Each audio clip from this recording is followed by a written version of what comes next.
안녕하세요. 김상태 원장입니다. 오늘은 누구나 실천할 수 있고 건강 증진에 즉각적으로 도움이 되는 식사법을 소개해 드리도록 하겠습니다. 제가 진액을 보충하는 3가지 방법이라는 주제로 영상을 올렸는데 많은 분들이 시청해 주셨어요. 그 영상에서는 3가지 큰 카테고리를 나눠서 진액을 보충하는 운동법, 진액을 보충하는 음식들, 그리고 수면의 효과에 대해서 말씀드렸는데요. 오늘은 그 중에 식사법과 관련해서 심화 설명을 드리도록 하겠습니다. 건강 관련해서 가장 인기 있는 주제가 음식입니다. 이걸 먹으면 어디에 좋고 저걸 먹으면 어디가 좋고 무슨 성분이 있고 또 이걸 먹으면 안 좋고 아니면 이걸 먹으면 좋은데 꼭 이렇게 먹어야 되고 이런 주제들이 아무래도 조회수가 잘 나오니까 많은 컨텐츠들이 있죠. 저도 그래서 예전 영상에서 소개한 진액을 보충하는 음식들 리스트 다 말씀드렸는데 그거 하나하나 가지고 영상 만들면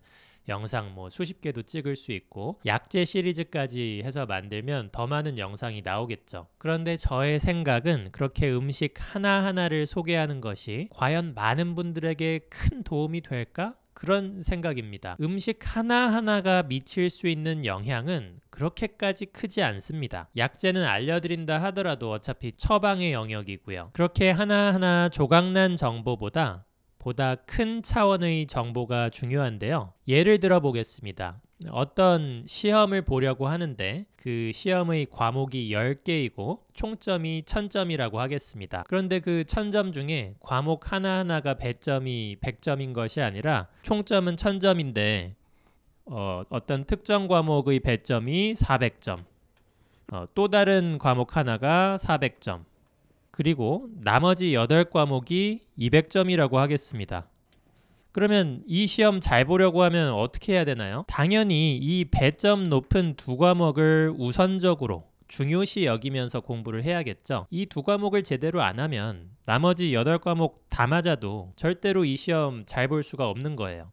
건강도 마찬가지입니다. 뭐 먹으면 어디에 좋더라, 뭘 먹었더니 어떻게 되더라, 그래서 그런 걸 다 챙겨 먹어도 내가 수면 잘 안 취하고 카디오 운동 안 하고 그리고 제가 오늘 알려드리는 식사 방식을 실천하지 않으시면 열심히 좋은 거 찾아 드시면서 노력을 했어도 크게 의미가 없을 수 있습니다. 오늘 제가 소개해드리는 식사법은 간식 없는 3끼 식사법인데요. 굉장히 단순하면서 건강 효과는 정말 큽니다. 이 무간식 3끼 식사법은 하루 3끼를 잘 드시되 식사 시간 외에는 물을 제외한 어떤 것도 드시지 않는 방법입니다. 무슨 몸에 좋다고 알려진 간식들도 일체 제외를 하는 거예요. 특정 음식을 꼭 드시고 싶다면 식사 중에 반찬처럼 드시면 됩니다. 이 방법은 굉장히 강력한 항노화 효과 그리고 진액 보충 효과가 있는데요. 지금부터 이 식사법의 장점에 대해서 설명드리겠습니다. 먼저 첫 번째로 무간식 3끼 식사법은 우리 몸의 청소 모드를 활성화시킵니다.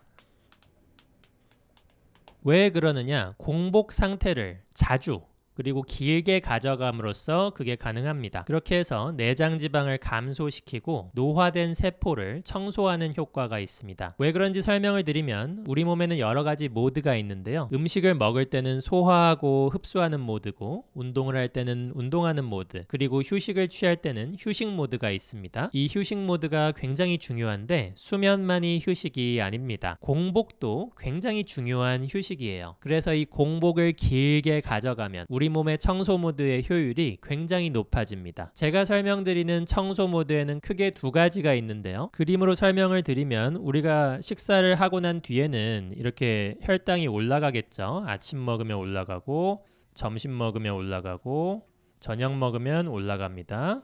그래서 밤사이에 낮은 혈당을 유지하다가 아침이 되겠죠. 당분은 우리 몸의 중요한 에너지원이지만 혈관 내에 오래 머무르면 안 됩니다. 혈당이 이렇게 높게 유지될 때 우리 몸이 받는 손상은 이미 잘 알려져 있죠. 이해하기 쉽게 비유를 해보자면 설탕 많은 음료수, 탄산 같은 거를 책상에 딱 쏟으면 그거 이렇게 잘 닦지 않으면 되게 끈적끈적해지잖아요. 그래서 혈당이 높은 혈액은 끈적끈적하고 걸쭉한 혈액이에요. 그래서 혈관에도 손상이 가고 그 걸쭉한 혈액 혈액을 심장이 돌려야 되니까 심장에도 무리가 가고, 특히 좁은 혈관, 말초 혈관이 잘 상합니다. 혈액이 탁해졌으니까 좁은 혈관으로는 혈액이 잘 통과하지 못하는 거예요. 그래서 당뇨 환자분들 당 관리가 잘 안 되면 모세혈관이 많은 눈 쪽이나 발 끝에 아니면 신장, 모세혈관이 많은 이런 기관들이 잘 상하게 됩니다. 그래서 혈액 속의 당분은 빨리 세포 조직 속으로 넣어줘야 되는데, 그래서 이렇게 혈당이 높아졌을 때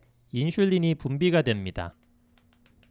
인슐린은 호르몬인데 마찬가지로 혈액 안으로 분비되는 것이고요. 그래서 혈관 안의 교통 정리를 시작합니다. 이것이 1차 청소라고 할 수 있겠어요. 우리가 식사를 한 뒤 30분, 1시간, 2시간 뒤에 혈관은 마치 도로로 비유하면 출퇴근 시간대의 혼잡한 도로라고 생각하시면 돼요. 이때 각각의 차량들, 당분이 빨리 목적지로 택배 보내지듯이 밀어 넣어져야 되지, 만약에 신호체계가 고장나고 교통정리가 잘 이루어지지 않으면 물류 대란이 일어납니다. 그 신호체계를 잡아주고 교통정리를 해주는 것이 인슐린이고요. 그래서 인슐린 기능이 떨어지면 교통정리가 안 되니까 각 집마다 생필품 택배 받아야 되는데 못 받으니까 세포 입장에서는 영양이 부족해지고 진액이 고갈됩니다. 이것이 심해지면 당뇨인데, 당뇨 환자가 아니더라도 심지어 당뇨 전 단계조차 진단받은 적이 없다 하더라도 혈당이 조금이라도 높게 유지되는 시간이 길면 세포 조직의 손상과 노화가 발생한다는 거예요. 일정 시간 이후로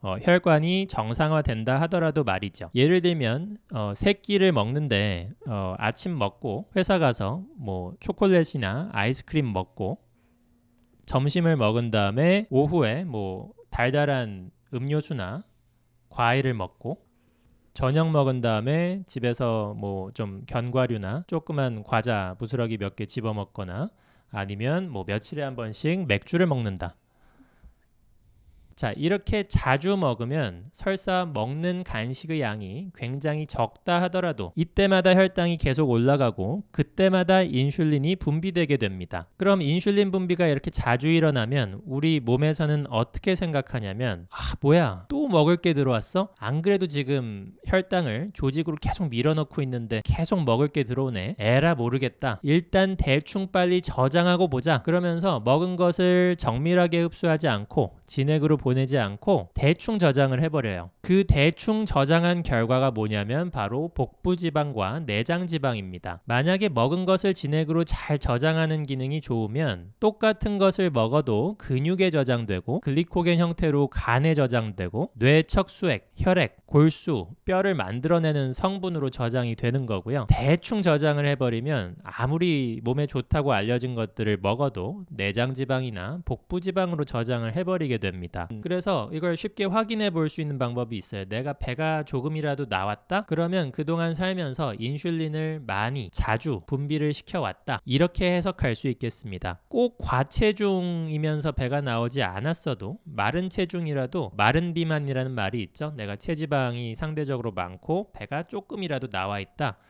그러면 마른 사람조차 여기에 해당할 수 있습니다. 그리고 내가 평생 분비할 수 있는 인슐린의 양은 정해져 있어요. 젊어서 많이 분비하면, 그리고 당뇨 전 단계 진단을 받지 않았더라도 당뇨 전전 단계인 상황에서 많이 분비해버리면 나중에 나이가 들었을 때 인슐린을 제대로 분비하지 못하게 되고 인슐린의 기능이 떨어지게 되고 당뇨가 오게 됩니다. 그래서 혈액 내의 당은 밥을 먹은 다음에 우리가 설거지 하듯이 빨리 세포 조직 안으로 들어가야 되고, 이렇게 먹는 횟수를 늘리면서 자꾸 당을 넣어주면 설거지를 못하게 된다는 겁니다. 그래서 당이 이렇게 조직으로 들어가서 공복 상태가 되면 이제 혈관이 조용해지는데, 이때부터가 중요합니다. 이때부터는 2차 청소가 시작이 돼요. 공복일 때 우리 몸에서 발생하는 청소 효과, 이것을 오토파지라고 하는데요. 이 효과는 정말 큽니다. 노벨상까지 받은 이론이고요. 이 오토파지를 이해하기 쉽게 설명하자면 도로가 손상되었을 때 복구하는 것과 비슷해요. 우리가 도로 복구 언제 하죠? 차량의 통행이 적을 때 합니다. 주로 밤에 하죠. 밤에 통행량이 적으니까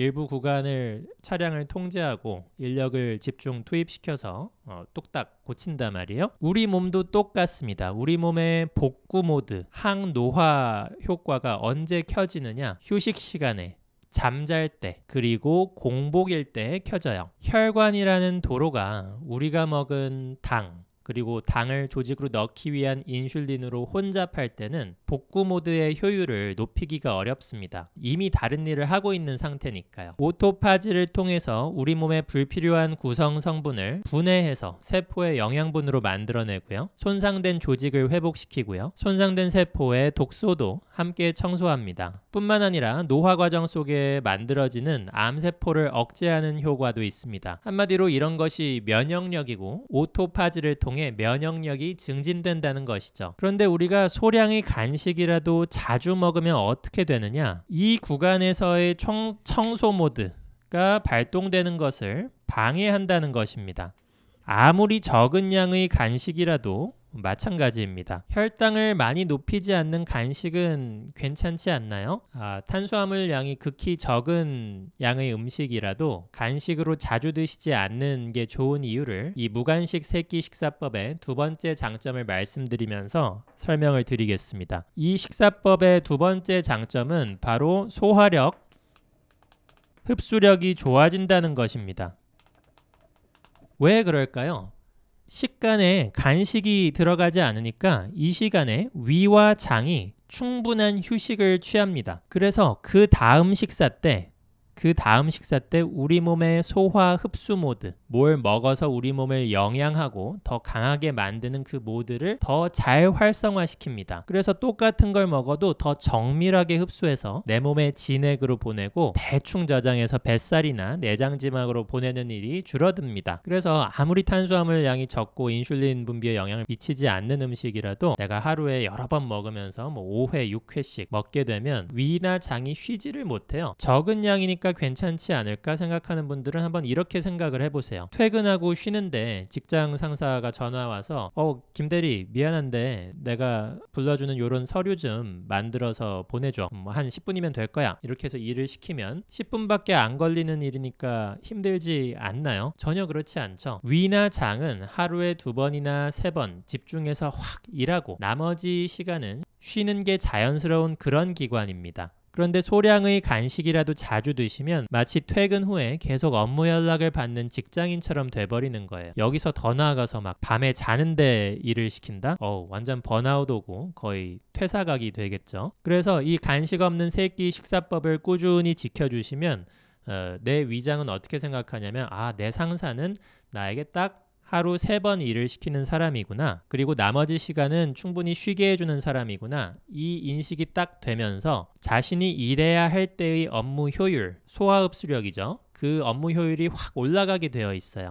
쉴 새 없이 일을 시키면 업무 효율이 많이 떨어지고 똑같은 것을 먹어도 대충 저장하게 됩니다. 마치 직장인에게 휴가도 안 주고 주말에도 계속 일 시키다 보면은 나중엔 그 직장인이 번아웃이 와서 아무리 쉬운 일을 주더라도 대충밖에 처리하지 못하게 되는 거랑 똑같습니다. 이어서 무간식 식사법의 세 번째 장점을 말씀드리겠습니다. 바로 근감소 위험성이 적은 식사법이라는 것입니다. 제가 좀 전에 무간식 식사법으로 공복 상태를 자주 그리고 길게 좀 가져가면 우리 몸의 청소 모드가 활성화되면서 노화가 방지되고 염증도 줄어들고 다양한 신체 기능들이 올라간다고 말씀드렸잖아요. 그러면 이제 이것이 간헐적 단식이랑 좀 비슷한데 차이가 뭔가요? 이렇게 물어볼 수 있겠죠. 간헐적 단식은 제가 말씀드린 식사법보다 더 공복 시간을 길게 가져가는 것이죠. 점심까지 먹고 저녁을 거의 안 먹는, 그래서 공복 시간을 거의 점심부터 그 다음날 아침까지 거의 한 16시간 이상 18시간 정도를 가져가는 것이 보편적으로 널리 알려진 간헐적 단식 방법입니다. 그런데 이 방식이 주의할 점이 있어요. 공복 시간이 굉장히 길다 보니까 아까 말씀드린 오토파지 효과가 잘 일어날 수 있는데 내가 운동을 정말 꾸준히 규칙적으로 해주는 사람이 아니면 근육 손실이 일어날 가능성이 높다는 것입니다. 내가 사무직이면서 일주일에 하는 운동이 출퇴근 시간 걷기와 주 1, 2회 정도의 운동뿐이라면 그 정도로는 이 간헐적 단식을 하면서 근육을 지키기가 어렵습니다. 제가 이해하시기 쉽게 사례를 하나 가지고 왔는데 이분은 저랑 올해 다이어트를 하신 환자분이에요.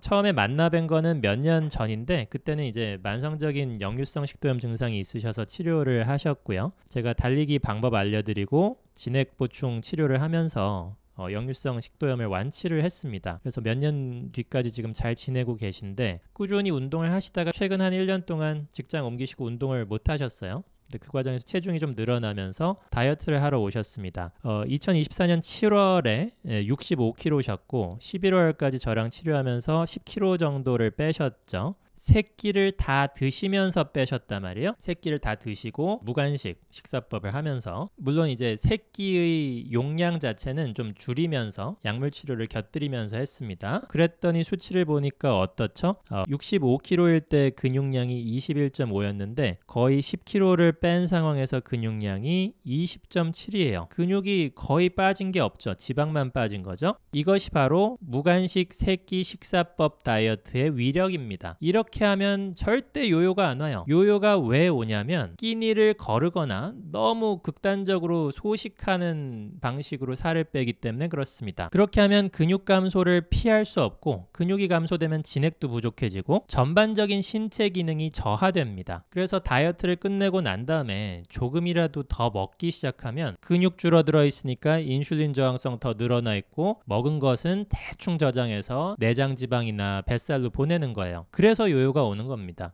그래서 이 무간식 세끼 식사법의 장점이라는 것은 체질이나 나의 체중 그것과 상관없이 모두에게 적용 가능하고 모두에게 도움이 된다는 거예요. 내가 만약에 좀 저체중이고 살을 찌우고 싶다 그러면 세 끼를 충실하게 드시고 단백질을 잘 챙겨 드시되 식간의 공복을 유지하면 그 다음 끼니 때 한 숟가락이라도 더 드실 수 있는 소화력이 생기기 시작하고요. 내가 만약에 과체중이다 그러면 식사량을 정량 1인분 식사에 70%, 50% 나의 과체중 정도에 따라 조금 줄여 드시되 식간은 물을 제외한 어떤 것도 드시지 않고 공복으로 보내는 겁니다. 그런데 식사량을 정량 식사의 40% 이하로 줄이는 것은 절대 안 됩니다. 그러면 근육량이 줄어들면서 진액 저장고도 줄어들고 나중에 필연적으로 요요가 오게 됩니다. 자, 무간식 식사법의 네 번째 장점은 뭐냐면 이 방식을 쓰시면 정신적인 기능, 불안장애, 우울감 등이 감소한다는 것입니다.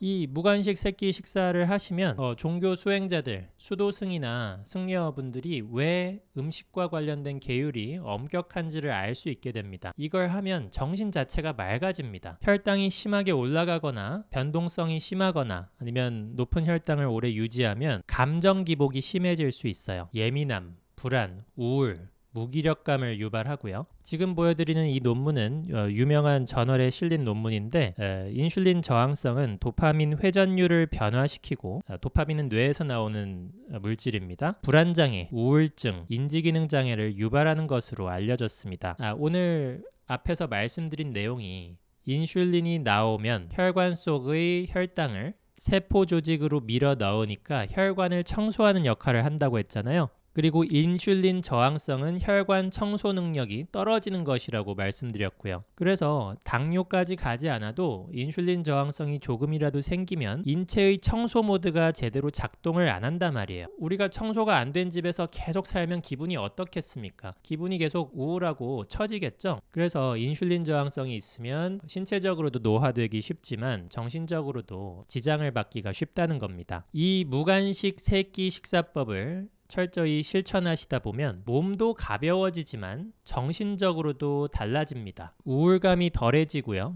덜 처지고 자존감이 생깁니다. 왜? 내가 식욕이라는 인간이 가지고 있는 본능 중에 가장 강력한 욕구 중 하나를 잘 절제하고 있다는 생각 때문에 자신감이 생기고 자존감이 높아집니다. 그냥 이것을 한 달만 한번 해보십시오. 그 이전으로 돌아가시기 어렵습니다. 자, 오늘 영상을 정리해 보겠습니다. 건강 증진이라는 것을 하나의 시험이라고 놓고 봤을 때 이 시험을 잘 보려면 일단 배점이 높은 과목들을 우선시해서 공부해야 공부를 해야 됩니다. 배점 낮은 과목에 집착하느라 배점 높은 과목을 등한시하면 아무리 열심히 해도 시험 잘 보기 어렵겠죠. 그래서 건강 전반에 더 큰 영향을 주는 층위가 높은 개념을 잘 알고 실천하시는 것이 중요한데요. 몸에 좋다고 알려진 특정 음식을 먹어서 건강을 좋게 한다. 이거보다 층위가 높은 개념이 뭐냐면 꾸준히 카디오를 포함한 운동을 한다. 수면을 잘 취한다. 몸에 좋지 않다고 확실하게 알려진 음식을 피한다. 여기서 확실하게 알려진 거니까 그렇게까지 많지는 않습니다. 술, 담배, 초가공 음식, 그리고 지나치게 맛이 자극적인 음식 정도로 충분합니다. 그리고 오늘 알려드린 무간식 3끼 식사법, 하루 3끼를 골고루